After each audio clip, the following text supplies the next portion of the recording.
Hey guys, today's conversation is going to be really, really interesting because we're going to hopefully talk a little bit about quiet quitting. We might talk a little bit more about the return to normalcy. And there are a few more topics that I'm really excited to get into. I'm going to tell you more about this, but stay tuned. Hey guys, welcome to the Darshan Talks recording and podcast. On this podcast, we discuss life science, legal, and regulatory issues, especially in the context of medical affairs, clinical research, and promotional compliance. If you like these videos and podcasts, please like, leave a comment, and subscribe. You know you want to. This video and podcast is brought to you by the Kulkarni Law Firm. Reach out to the Kulkarni Law Firm for advice on PRC review, MRC review, developing SOPs, training, audit compliance, and more. Reach out to Darshan at kulkarnilawfirm.com or call me at 302-252-6959. Or you can just visit our website at darshantalks.com or visit the law firm website at kulkarnilawfirm.com. That's KULKARNI lawfirm.com. Hey guys, we have with us Stuart Tanhorn. Stuart's been on and he's been gracious with his time. He's been on multiple times before, so I'm really excited to have him again. Stuart, do you want to introduce yourself? Yeah, hi everybody. I'm Stuart Tanhorn. I am a legal search consultant and a lawyer, recovering lawyer, I guess some folks would say. But my search firm, I've been in the business of legal search for more than 30 years. What I try to do is help individual lawyers figure out the best career options for them in the context of looking for new positions. I also have a career coaching practice, which is an hourly based process that I go through with the candidates who are looking to, get a raise, make sure that they know how to resign gracefully, and different topics like that. But the core of what we do here is place lawyers in law firms and corporations, trade associations, and the federal government. And then we help employers look for specific people on a retained or contingent basis. Stuart, you're actually being very, very modest, because the truth is that outside the actual work you do in the career counseling piece, you'd actually told me once about why you do it and the benefit it has for some charity. Do you want to talk a little bit more about that as well? Oh yeah, no, I'm very active in NAMI, which is the National Alliance on Mental Illness, a grassroots organization that promotes good mental health across America, 49 states, like including mine, where I'm on the board of Maryland NAMI. Also have a NAMI, and we've been very successful in implementing changes. One of the things we've been able to do is, if you're aware, the 988 number has been established as a uniform 3-digit code you can dial on your phone if you're having a mental health challenge. And that's basically the mental health 911 that we're all familiar with. And you benefit that as well as part of the process. So thank you, Stuart, for doing that. So Stuart, we're going to talk a little bit about things that are in the news. And the thing that's very topical right now is this idea of quiet quitting. And to me, it's a really interesting topic because when I first read the term, I want to say 48 hours ago, I thought the term meant people sort of quitting their jobs and not telling anyone and sort of ghosting the job. Turns out what quiet quitting actually means, or at least the way it's being used right now, is you are starting to draw lines, very clear lines between your work and your and your home life. And at 5 o'clock, closing your laptop and saying, my work is done. I'm going to go now spend time with my family, spend time with my interests, spend time with my dog, or whatever it is that you have going on in your life. First of all, are you familiar with quiet quitting, and what is your opinion about it? Yeah, I've heard that term. I think it means different things to different people. I agree generally with your analyses of that, but I do think it's a reaction to the stresses of the pandemic and the fact that we've now been in a virtual work environment, those of us professionals that can use it for our work, lawyers and many other professionals. And I think that people are just reacting to that because yeah, during the pandemic, people were working, one in the morning, getting calls and emails that late, because people were just on this 24-hour work cycle.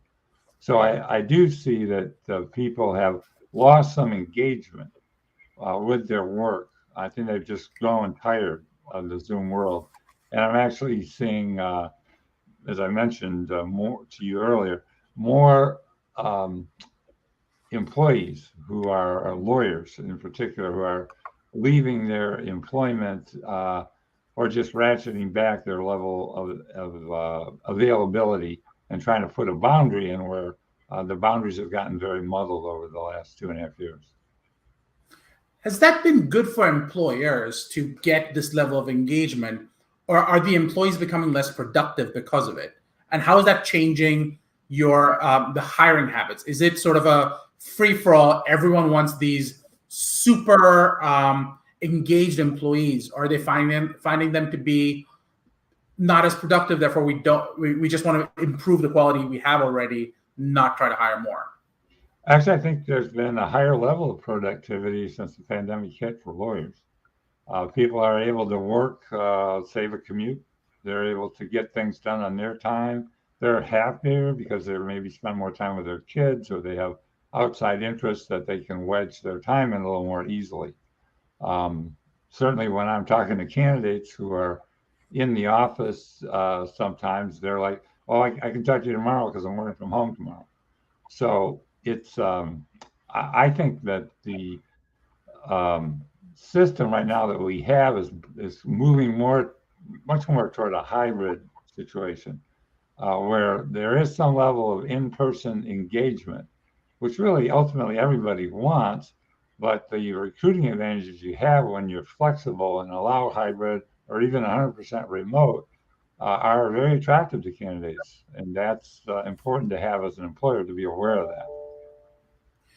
Which is really kind of interesting to me because when I start thinking about the early 2000s, and I'm old enough to start thinking about the early 2000s, I remember reading this book, The World is Flat.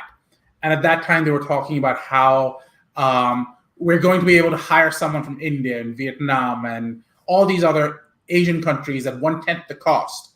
And that's going to increase productivity. You're going to be able to do 24-hour job cycles because everyone's working at their own timelines.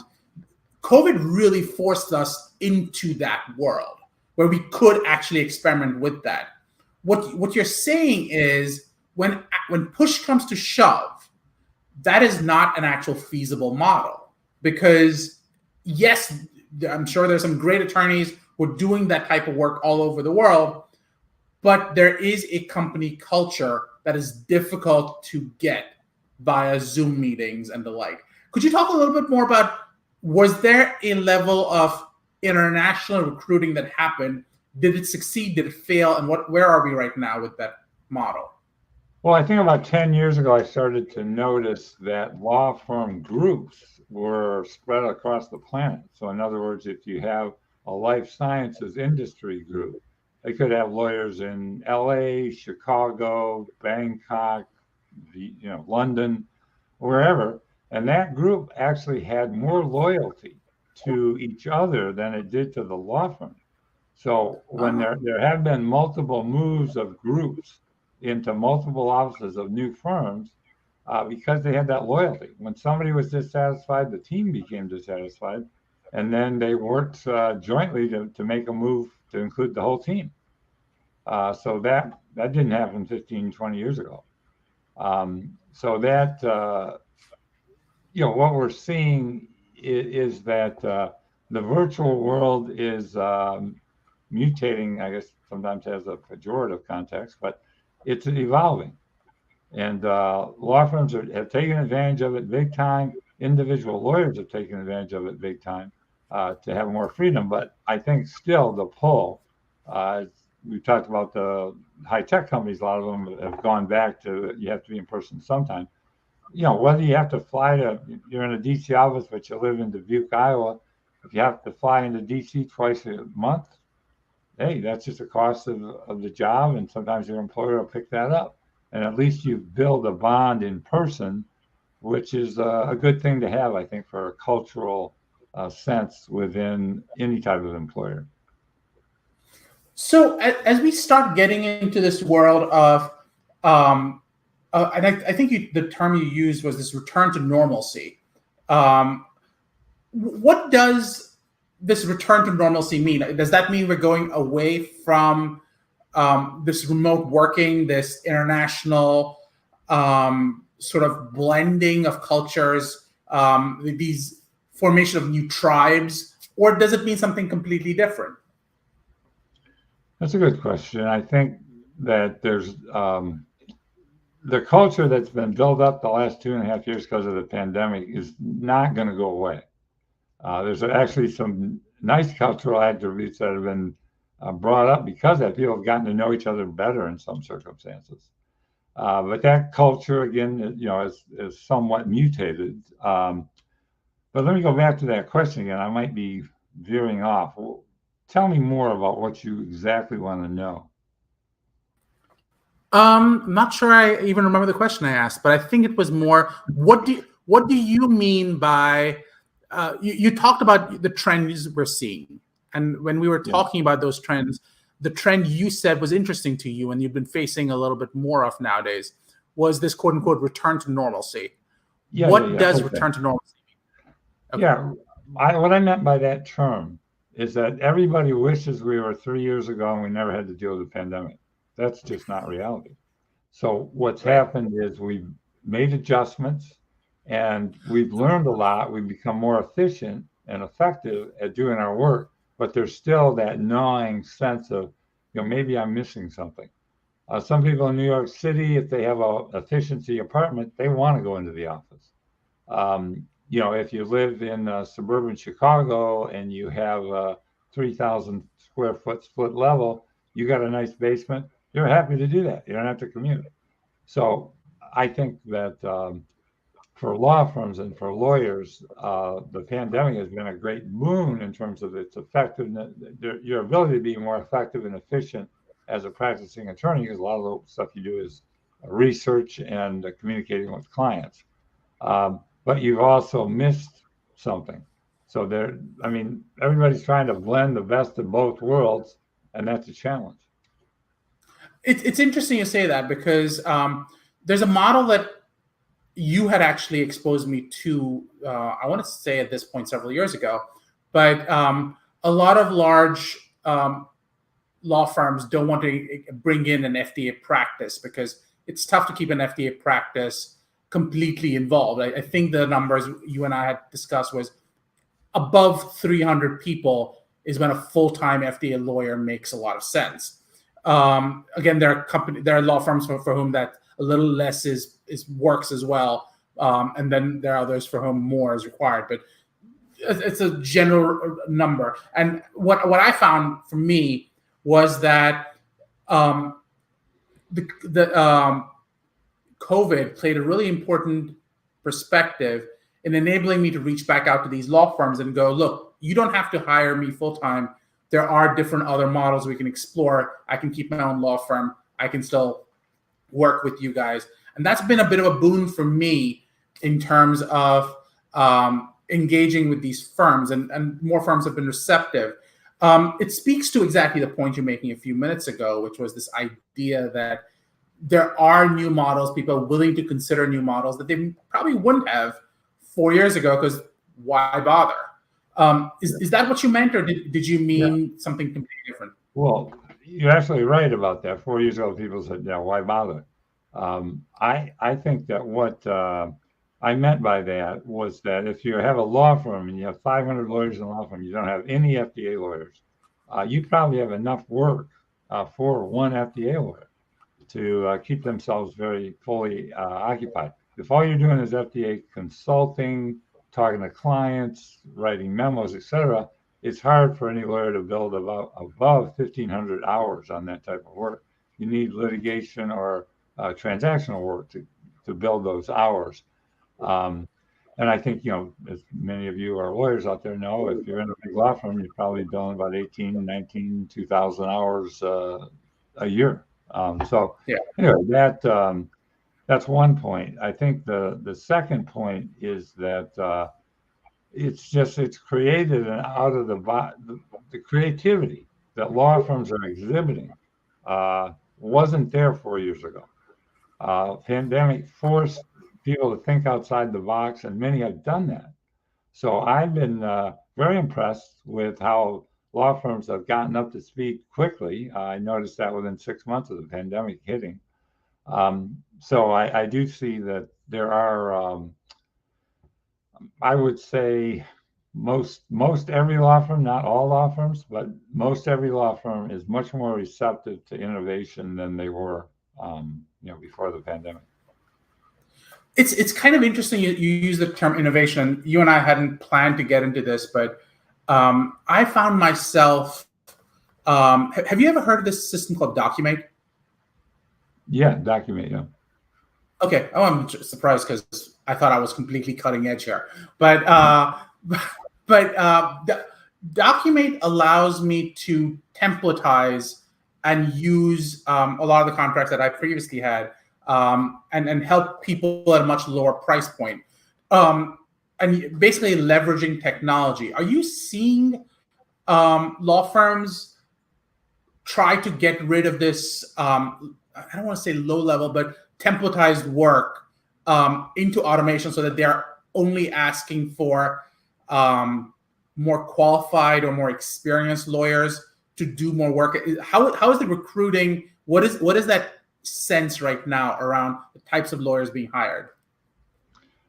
Well, I think lawyers work at a fairly high level. Takes a lot of intellectual firepower to do a good job drafting documents, arguing legal briefs or court appearances, whatnot.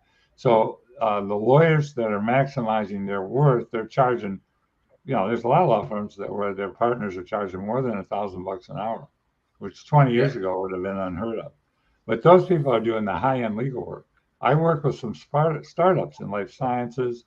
They maybe have $50 million in sales, got a couple of products to market, and they use the top level law firm, and they'd rather pay for that if it costs them $1,000, $1,200, or $1,300, or whatever. They're willing to pay that for 5 hours of high-end consulting. They're not going to go to somebody who's got to look it up and figure it out and bills them 15 hours at half price.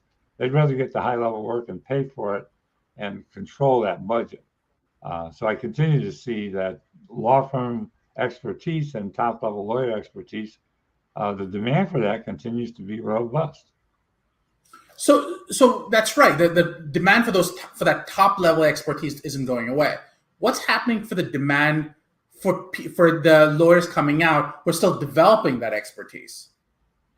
Well, they're doing the baseline work as associates enter into law firm life, or in the federal government or wherever. They're learning their craft. And it became much more difficult because clients were saying, hey, I'm not paying to train this guy. So the law firms have had to invest more in the training and development of younger lawyers. That's just the cost of doing business. But the templatized work you discussed, yes, there's 1.7 million lawyers in the United States. The last time I checked Martindale-Hubbell, that's a lot of lawyers. That's like one for every 1,000 or whatever it is, 500, 2,000, whatever the math is. That's a lot of lawyers. And, right.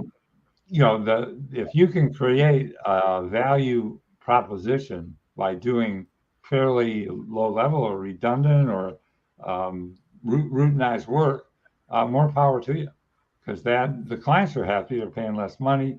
They get the feeling that you're adding value because you have done this many, many times and you understand the issues.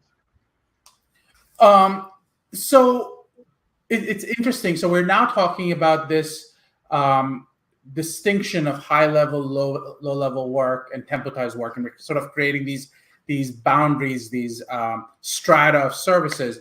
And then we spoke a little bit about associates here. I work on, I'm obsessed with websites like Reddit and Quora and stuff like that.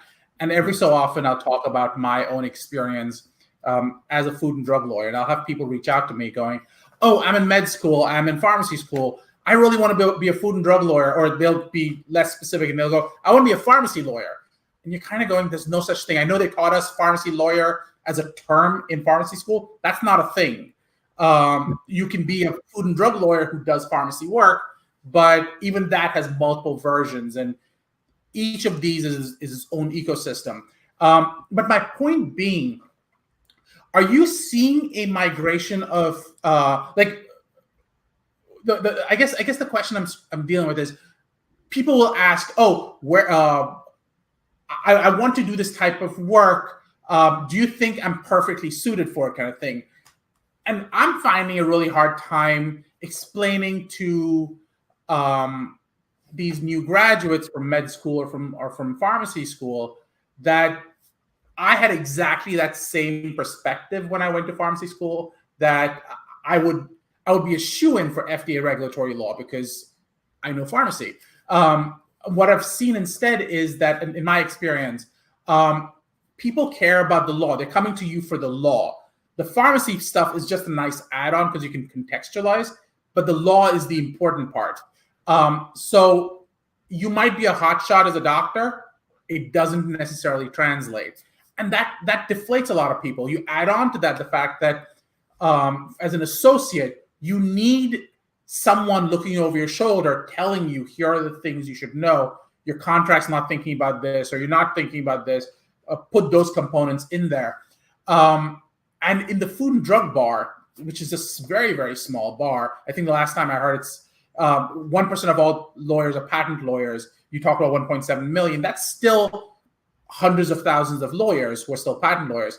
We can count in dozens how many food and drug lawyers there are. Most of them work in-house.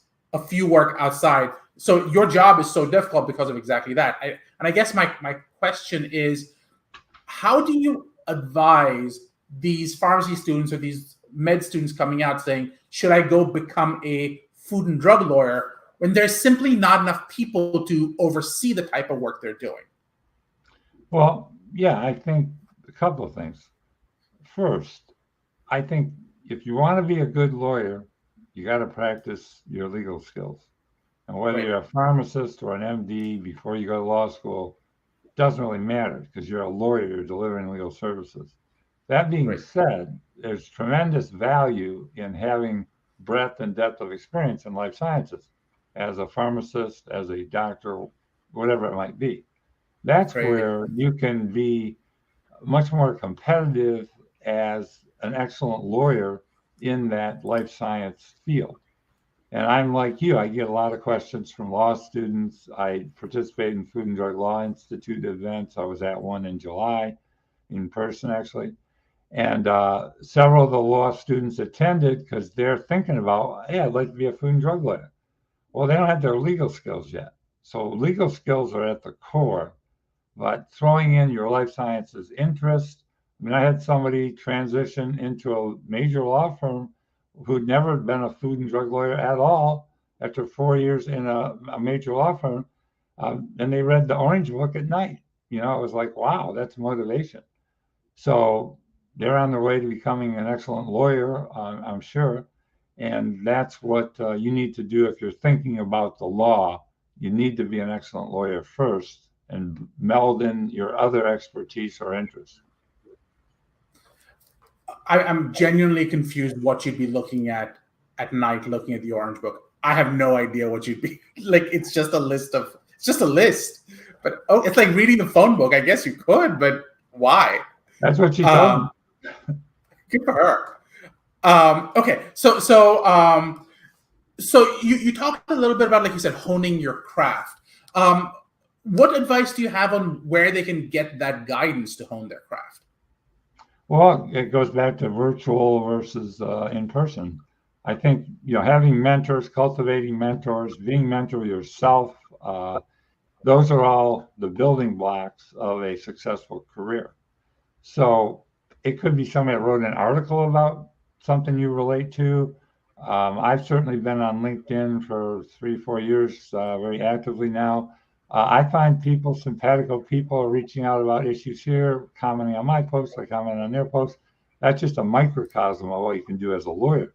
You're writing blog posts, you're doing LinkedIn posts, you're doing memos and treatises that you may be drafting in conjunction with other high-level lawyers in the food and drug space. All those are avenues you should be pursuing as much as you can.